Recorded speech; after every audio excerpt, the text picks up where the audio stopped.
बाळासाहेबांच्या तमाम शिवसैनिकांना तुमच्या ह्या अनिश गाढवेचा, बाळासाहेबांच्या या कडवट शिवसैनिकाचा आणि शिवसेनेच्या प्रवक्त्याचा मानाचा जय महाराष्ट्र. शिवसैनिकांनो, वारंवार मी अमोल भैया कीर्तीकरांचा उल्लेख शिवसेनेचा 10वा खासदार म्हणून केलेला आहे.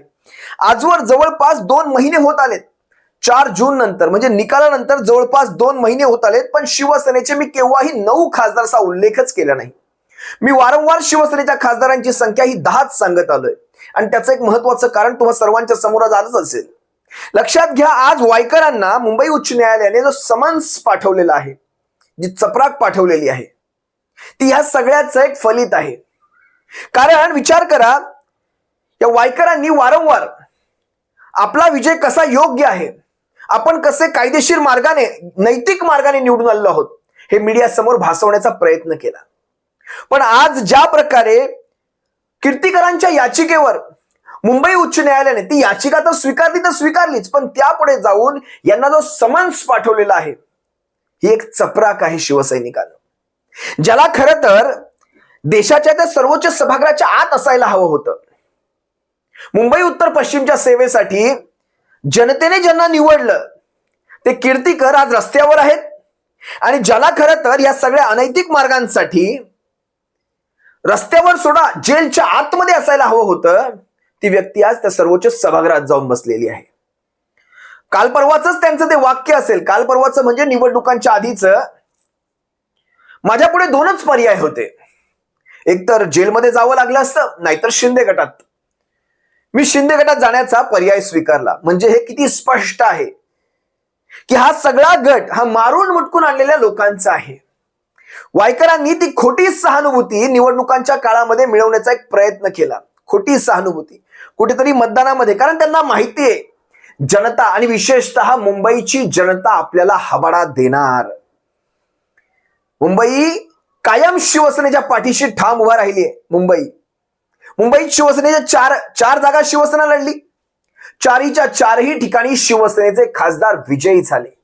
मुंबईमध्ये कायम शिवसेना वाढली आहे. शिवसेनेचा जन्मच मुळात मुंबईतला आहे. मुंबईच्या रस्त्यांवर बाळासाहेबांनी हे पिल्लू जन्माला घातलं होतं शिवसेनेचं. आज ते शिवसेनेचं पिल्लू एक महावृक्ष होऊ पाहतंय. भविष्यामध्ये हे किती दिवस चालणार? ह्या सगळ्या गोष्टी, चोऱ्या चपाट्या, लांड्या लबाड्या किती दिवस चालणार?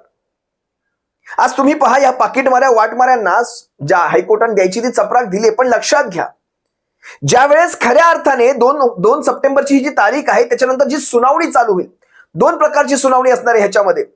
आपली सगळ्यात पहिली याचिका या संदर्भात होती की यांचा शपथविधीच झाला नाही पाहिजे, पण योग्य वेळेत त्याच्यावर सुनावणी झाली नाही, शपथविधी होऊन गेलेला आहे. आणि दुसरी महत्वाची म्हणजे यांच्या निवडणुकीवर किंवा यांच्या निवडीवर आपला आक्षेप आहे, आणि तीच याचिका आता पुढे चालेल. बरं, आपण एकटेच नाही आहोत. हिंदू पक्षाचे एक भरत शहा यांची देखील एक याचिका याच्या विरोधात आहे, आणि त्यांनी तशा प्रकारचे अनेक एव्हिडन्स, खरं पाहायला गेलं तर शिवसैनिकांनो, या असल्या याचिका खरं तर इलेक्शन कमिशन ऑफ इंडियामध्ये जायला पाहिजे होत्या, पण ह्यांच्यावर विश्वास कुणाला राहिलाय? आणि इलेक्शन कमिशन ऑफ इंडिया हे खरंच कमिशन आहे, एक स्वतंत्र लवाद आहे, एक स्वतंत्र बॉडी आहे, जिला संविधानिक अधिकार आहेत, अशी एक स्वतंत्र बॉडी आहे. हे तर चुना आयोग, आपल्या उद्धव साहेबांच्या भाषेत हा तर चुना आयोग, सन्माननीय चुना आयोग, सन्मान्य, आदर तर द्यावाच लागेल. शिवसेनेचं नाव, पक्षाचं चिन्ह वगैरे सगळं देऊ केलं, पायावर ठेवलं, का तर 40 आमदार. आज या शिंदे टोळीकडे 6 उरले. 6 कळतात तुम्हाला? 6 आज शिंदे टोळीकडे 6 उरलेत. मी तुम्हाला आज सांगतो, 6ला काय म्हणतात? 6. हा 7वा खासदार, चोऱ्या चपाट्या करून निवडून घेतलेला खासदार. तुम्हाला माहित असायला हवं, जवळपास 3 वेळा विजय घोषित. 4:30 वाजताच पहिला विजय घोषित झाला होता, 4:30च्या अगोदरच असेल कदाचित. पुन्हा आक्षेप, 2200-2300 मतांचा विजय, पुन्हा आक्षेप. दुसऱ्यांदा आक्षेप घेतला, त्यावेळेस देखील मला वाटतं 1700-1800चा विजय. तिसऱ्यांदा आक्षेप, 651. त्यानंतर म्हणजे इथे अनेक ठिकाणी पाणी मुरलेलं आहे, अनेक ठिकाणी. म्हणजे ज्या ठिकाणी तुम्हाला तुमची पोस्टल मतं, बॅलेट वोट हे सगळ्यात आधी काउंट करायचे असतात, ते शेवटी ठेवले गेले. हा कुठला नियम? शेमड पोर देखील सांगेल, ज्याला निवडणूक प्रक्रियांची, मतमोजणी निवडणूक प्रक्रियांची सगळी माहिती असते, तो शेमडा पोर देखील सांगेल की पोस्टल वोटिंग ही शेवटी काउंट करत नाही, ही सुरुवातीला काउंट करतात. ते तर सगळं सोडा हो, मला त्या दिवशी त्या आरोची वंदना सूर्यवंशींची ती प्रेस कॉन्फरन्स आठवते. तो चेहरा पाहायचा होता. ये तेरी आंखें झुकी झुकी, ये तेरी आंखें झुकी झुकी. समजतंय तुम्हाला? खाली गेलेली मान, खाली गेलेले डोळे आणि चेहऱ्यावरचा उडालेला रंग बहुत कुछ बया कर गया, बहुत कुछ. तो आमचा अमोल भैया कीर्तीकर खरंच आमचे शिवसेनेचे उपनेते, आमचा तो दादा खरंच सरळसोट माणूस आहे हो, सरळसोट.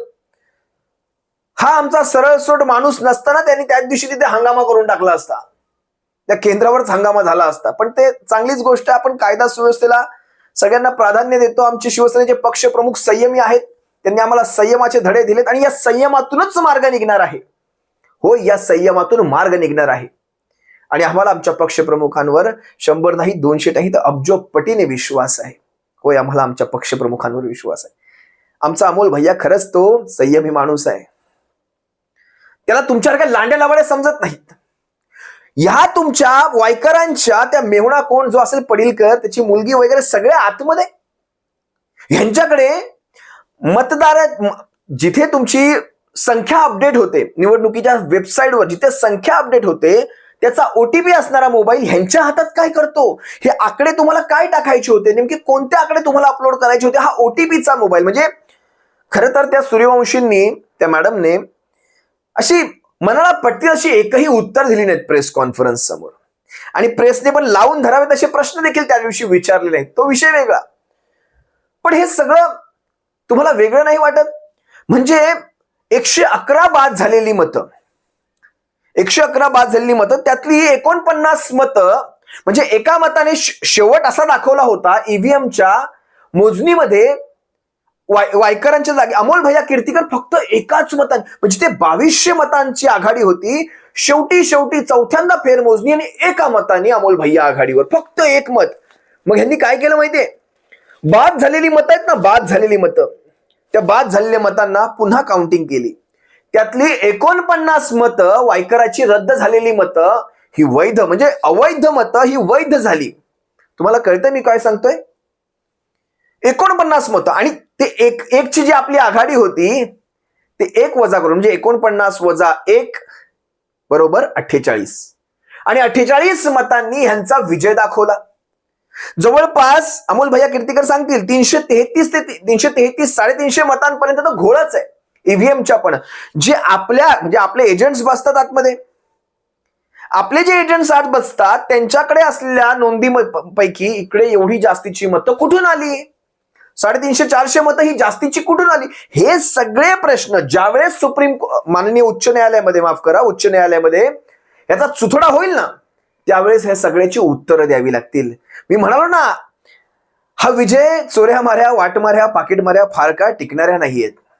ह्या पचत नाहीत बरं का जास्त काळ, या वाटमाऱ्या. हे यश हे झुळझुळतं पाणी आहे. मी अनेकदा सांगितलं, हे ज्याचं आहे त्याच्याकडे जाणारच. ते कितीही खेचून ताणून आणायचा प्रयत्न करा. शिवसेनेचा 10वा शिलेदार त्या सर्वोच्च सभागृहात जाणार म्हणजे जाणार. आता तुम्हाला काही महत्वाच्या गोष्टी सांगतो ज्याच्यावर आपला खऱ्या अर्थाने आक्षेप आहे. पडीलकर बरं, ह्यांच्यापैकी कित्येक जण अवैधरित्या आतमध्ये होते, कित्येक जण. पडीलकराकडे ईव्हीएम साठीचा फोन कसा काय येतो? आतमध्ये अवैध लोकांची पण ती वेगळी लिस्टच आपण देणार आहोत. बरं, ह्या मोबाईलचा वापर करण्याची परवानगी ह्यांच्याकडे होती का? हा कोण अधिकारी होता ह्यांचा गुरव म्हणून, जो अधिकारी ज्याने ह्यांना सगळ्याची मदत केली? बरं, मग ह्याने आणखी कशात मदत केली? या सगळ्या गोष्टी बरं, अधिकाऱ्यांवर सुद्धा दबाव होता. 3 वेळा जाहीर झालेला निर्णय बदलला गेला. 2200, 1700, 650, 47, मग 48 मतांनी पराभव. ह्या सगळ्या गोष्टी पाहताच इकडे चीड येते, चीड. आणि शिवसैनिकांनो, ज्यावेळेस अमोल भैयांनी इलेक्शन कमिशन ऑफ इंडियाकडे, त्याचे देखील आपल्याकडे पुरावे आहेत, आपण रितसर त्याचे व्हिडिओ फुटेज मागवले. खरं तर तुम्हाला माहित असायला हवं, एक रक्कम भरून आपण इलेक्शन कमिशन ऑफ इंडियाकडनं पुरावे घेऊ शकतो, व्हिडिओज ते मागवू शकतो. त्यांचं एक शुल्क भरावं लागतं.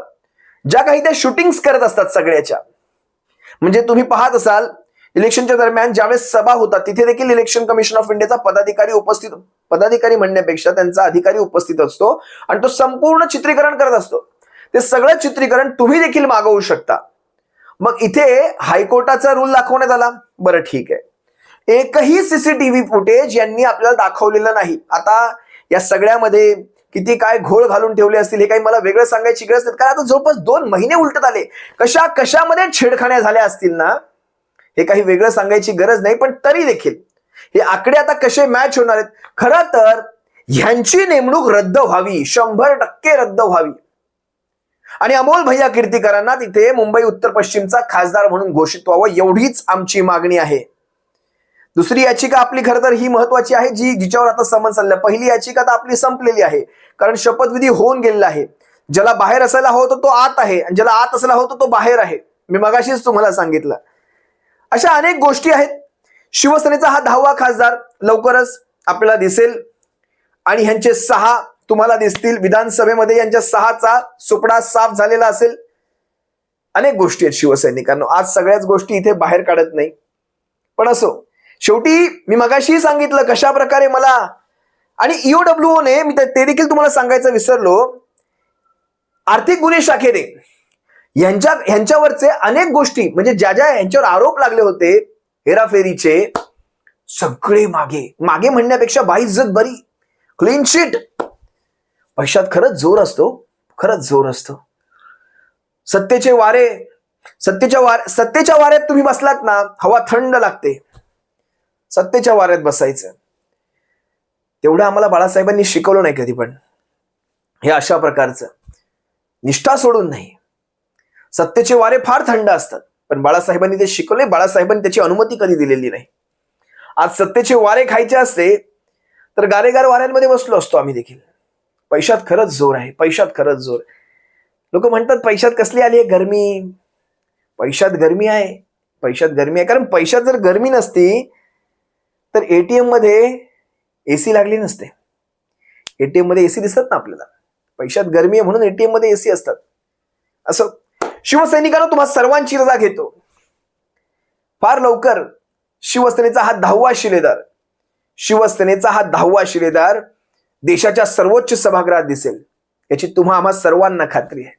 तुम्हा सर्वांची जगतो सप्रेम जय महाराष्ट्र. बाळासाहेबांच्या शिवसैनिकांना काळजी घ्या. आणि शिवसेना एक वादळ या तुमच्या हक्काच्या माध्यमाला तुम्ही सर्वांनी सबस्क्राईब जरूर करा. सर्वांनी व्हिडिओच्याच खाली अगदी सबस्क्राईब नावाचं बटन आहे, त्याला दाबायला विसरू नका आणि या माध्यमाचे निःशुल्क सदस्य बना. सप्रेम जय महाराष्ट्र.